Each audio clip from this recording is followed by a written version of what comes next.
जय श्री कृष्णा। राधे राधे। आप सभी को भाई दूज के इस पवित्र पर्व की हार्दिक शुभकामनाएं। आज की इस वीडियो में आप सुनिए भाई दूज के दिन सुनी जाने वाली कुछ पौराणिक कथाएं। अगर आपको यह कथाएं पसंद आती हैं तो वीडियो को लाइक करके हमारे चैनल पर सुबह के समय कार्तिक मास महात्म की कथाओं को भी जरूर सुनिए। हिंदू पंचांग के अनुसार कार्तिक मास के शुक्ल पक्ष की द्वितीय तिथि पर भाई दूज का त्योहार मनाया जाता है। यह पर्व रक्षाबंधन की तरह भाई और बहन के प्रेम का प्रतीक माना जाता है। इस दिन भाई अपनी बहन के घर जाता है और बहन भाई का तिलक करती है और भोजन भी कराती है। मान्यताओं के अनुसार सबसे पहले यमराज जी अपनी बहन यमुना के घर गए थे और तब यमुना जी ने यमराज का तिलक करके आरती उतारी थी। तब से ही यह परंपरा चली आ रही है। इनमें से पहली कथा के अनुसार सूर्यदेव की पत्नी संज्ञा थी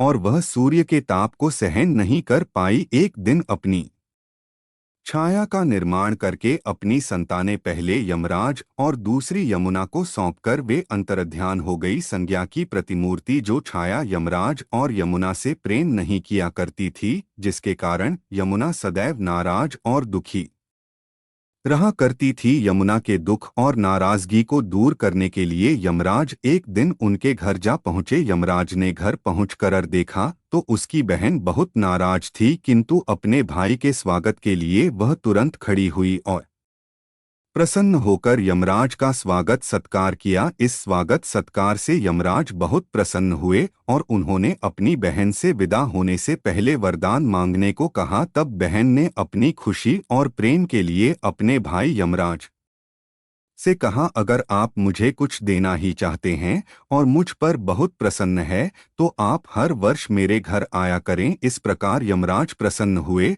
और अपनी बहन यमुना को हर वर्ष कार्तिक मास के शुक्ल पक्ष की द्वितीय तिथि को घर में आकर भोजन करने का वचन देकर वहां से यमलोक चले गए। इस प्रकार मान्यता है कि हिंदू पद्धति के अनुसार हर वर्ष भाई दूज के रूप में इस दिन को मनाया जाता है। भाई दूज की दूसरी पौराणिक कथा के अनुसार द्वापर युग में नरकासुर नाम का एक दैत्य रहा करता था। उसके पाप और अधर्म से तीनों लोग परेशान थे। वह ब्रह्मा जी का बहुत बड़ा भक्त था। इस प्रकार उसने अपनी कठिन साधना से कई देवों की तपस्या और सिद्धि से अपार शक्तियां भी एकत्रित की थी। इन शक्तियों के बल पर अहंकार में हर रोज अधर्म कर रहा था। उसका अत्याचार प्रतिदिन बढ़ता ही जा रहा था। तब उसने एक दिन इंद्रदेव को परास्त करके स्वर्ग लोक पर भी अपना अधिकार जमा लिया। तब परेशान होकर इंद्रदेव पहुंचे ब्रह्मा जी के पास और अपनी सारी व्यथा उन्हें सुनाई। तब ब्रह्मा जी के सुझाव पर इंद्र पृथ्वी लोक पर भगवान कृष्ण से सहायता मांगने के लिए पहुंचे। भगवान कृष्ण ने इंद्र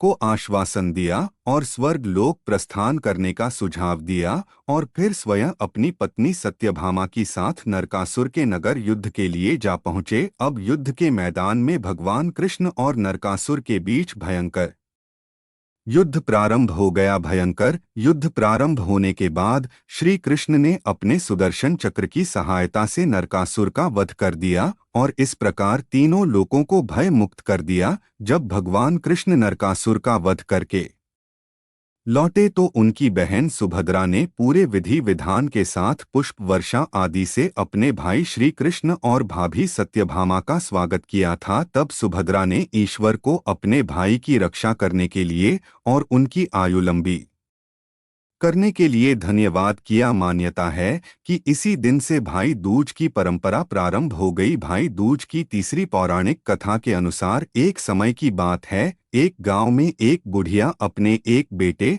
और एक बेटी के साथ रहा करती थी। बुढ़िया ने अपनी बेटी का ब्याह करा दिया। अब उसकी बेटी स्वभाव से जो कि बहुत गर्म थी और ताने भी देती, गाली देना उसके स्वभाव में शामिल हो गया। थोड़े समय बाद बुढ़िया का बेटा जब अपनी बहन से मिलने जाने के लिए अपनी माँ से पूछने लगा, तब उसकी माँ ने कहा, उसके यहाँ क्यों जा रहा है? वह तो ठीक से बात भी नहीं करती और गाली गलौच भी करती है। क्योंकि भाई को अपनी बहन से बहुत प्रेम था इसलिए अपनी माँ को समझा बुझाकर वह अपनी बहन के यहाँ मिलने के लिए चला गया। चलते चलते उसके रास्ते में एक बहुत विकराल नदी पड़ी जो कि बहुत वेग से बह रही थी। भाई को उस नदी को ही पार करके जाना था। जब उसने देखा कि नदी में बहाव बहुत ज्यादा है, तब उसने नदी से प्रार्थना की और कहा कि वह अपनी बहन से मिलने के लिए बहुत दिनों के बाद जा रहा है। जब वह मिलकर लौट आए तो अवश्य ही उसे अपनी धारा में बहा ले। नदी ने जब उसकी बात सुनी तो उसे रास्ता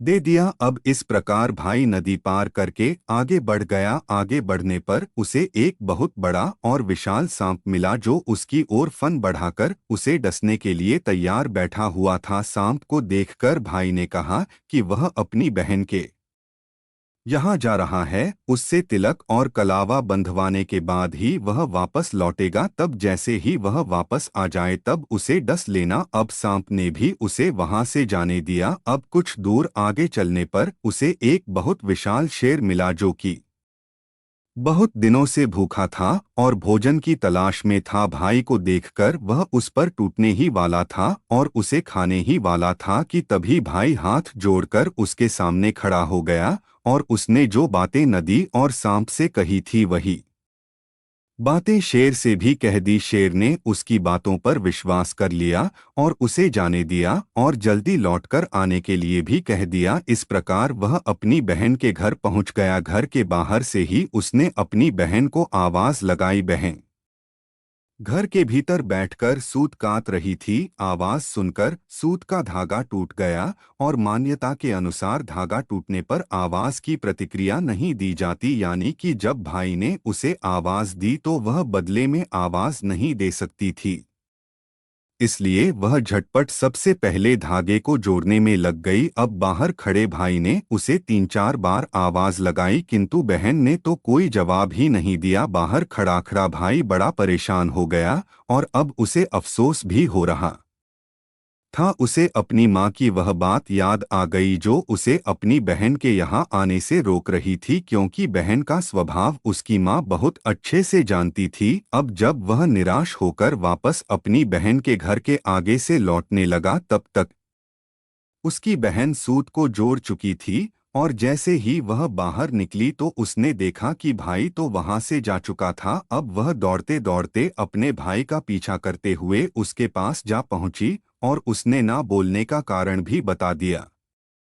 इस प्रकार कारण जानकर भाई बड़ी खुशी खुशी अपनी बहन के घर वापस लौटकर आ गया। बहन ने अपनी पड़ोसन से पूछ कि कोई मेहमान अगर घर पर आए और जिसे हम बहुत प्रेम भी करते हैं तो उसके लिए कैसा भोजन बनाना चाहिए।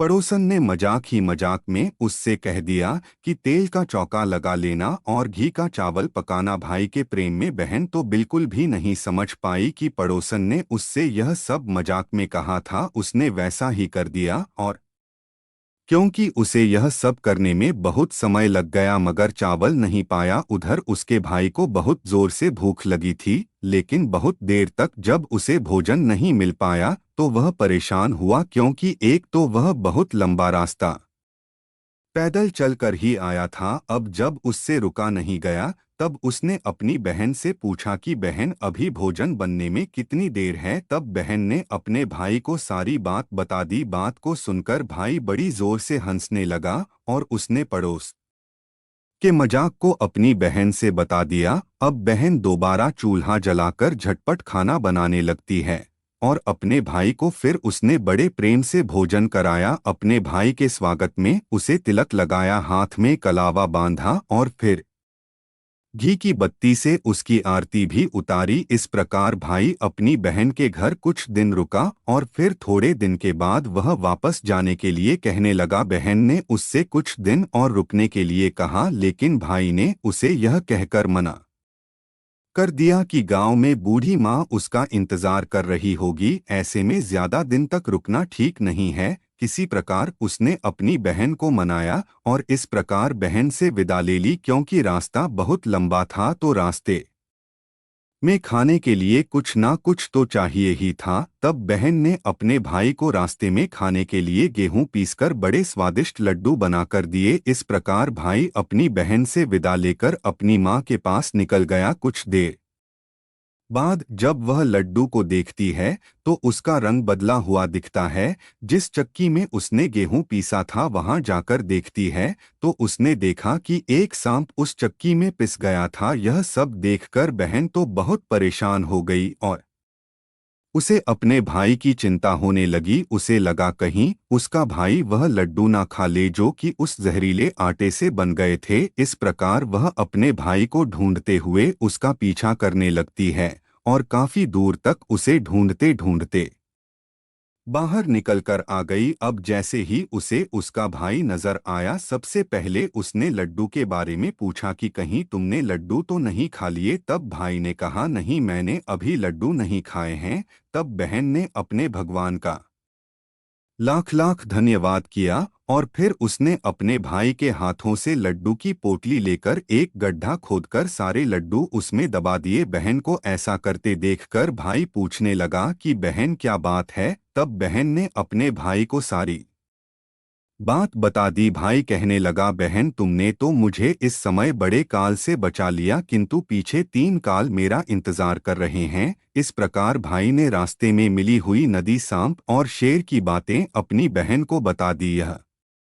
सुनकर बहन बड़ी दुखी हुई और कुछ समय बाद जब उसे प्यास लगी तो वह पास के ही तालाब पर पानी पीने के लिए चली गई। वहां उसने देखा कि एक बूढ़ी माता बैठकर माला तैयार कर रही थी। बूढ़ी माता को देखकर बहन ने पूछा, माँ जी आप यहाँ क्या कर रही हैं और आप कौन है? तब बूढ़ी माता कहने लगी मैं विधाता हूँ और एक लड़की के भाई के लिए इस समय माला तैयार कर रही हूँ जिसका काल आने वाला है। उसकी बहन ने चक्की में पीसकर एक सांप को डोट मार डाला है। अब बहन समझ गई कि वह उसी के भाई के लिए बोल रही है। बहन ने पूछा कि एक काम करिए, मुझे यह बताइए कि इस काल से बचने के लिए मैं क्या उपाय करूं? तब बुढ़िया विधाता ने कहा कि बहन अपने भाई को गाली देती रहे और जब तक उसका ब्याह ना हो जाए तब तक उसके साथ ही रहे क्योंकि वही उस पर आने वाले काल को टाल सकती है। और फिर ऐसा ही हुआ। बहन अब वापस अपने घर लौटने के बजाय भाई के साथ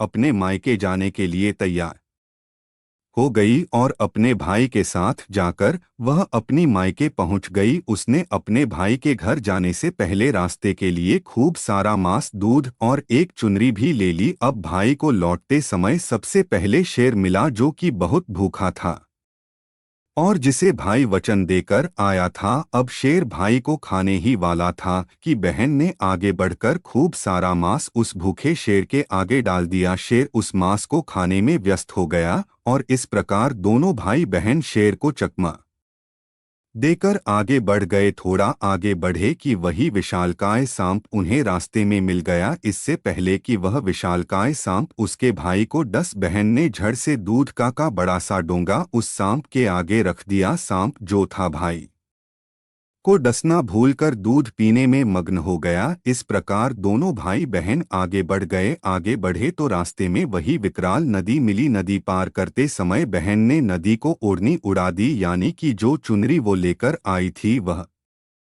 चुनरी नदी को उड़ा दी, जिससे नदी बहुत प्रसन्न हो गई और उसने अपने वेग को कम कर दिया। इस प्रकार दोनों भाई बहन सही सलामत नदी पार करके दूसरी ओर चले गए। इस प्रकार बहन अपने भाई को सभी संकटों से और काल से बचाते हुए अपनी माँ के यहाँ पहुँच जाती है। घर पहुँचकर वह अपने भाई को गाली देने लगी और वही गुस्से वाला मिजाज उसने फिर से धारण कर लिया। यह सब देखकर माँ ने अपने बेटे से कहा, मैं तो तुझे पहले से मना ही कर रही थी कि यह हमेशा गुस्से में रहती है और गाली गलौज किया करती है। यह बात सुनकर भाई ने अपनी माँ से कहा कि माँ यही तो मुझे 3 कालों से बचाकर लाई है, नहीं तो आज मैं जीवित वापस लौटकर ही नहीं आ पाता। लेकिन माँ मुझे एक बात समझ नहीं आई, रास्ते भर तो यह बिल्कुल ठीक थी, यहाँ पहुँचकर ही इसे ना जाने क्या हो गया है कि यह गुस्सा कर रही है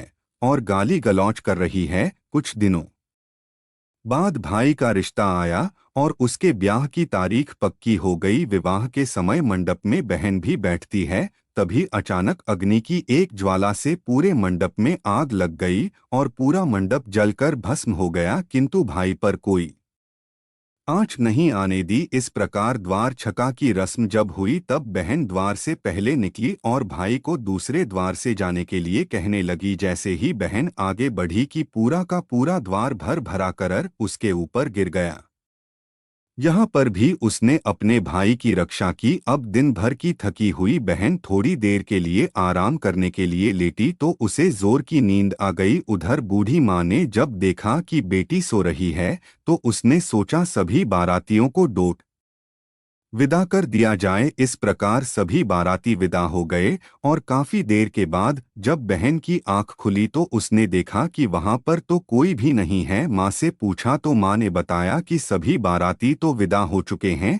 तब बहन अपनी माँ से बारातियों को वापस बुलाने के लिए कहती है और माँ ने सभी बारातियों को वापस बुला लिया। अब बहन ने अपने स्वभाव और जो कुछ भी उसने किया उसके पीछे का उद्देश्य सभी को बता दिया। जब सबको यह बात पता चली तो सभी बड़े खुश हुए और इस प्रकार अपने भाई का विवाह बड़ी धूमधाम से संपन्न कराकर बहन अपनी मायके वापस लौट गई। और वापस लौटने के बाद उसने अपने भाई को अपने घर पर फिर से बुलाया, अपने भाई का तिलक किया, कलावा बांधा और साथ ही सूखा गोला भेंट में दिया। मान्यताओं के अनुसार उसी दिन से भाई को हर प्रकार के संकट से बचाने के लिए भाई दूज का यह पवित्र त्योहार प्रारंभ हुआ। आज की कथा आपको अगर पसंद आए तो वीडियो को लाइक करके चैनल को जरूर सब्सक्राइब कीजिएगा। जय श्री कृष्णा, राधे राधे। धन्यवाद।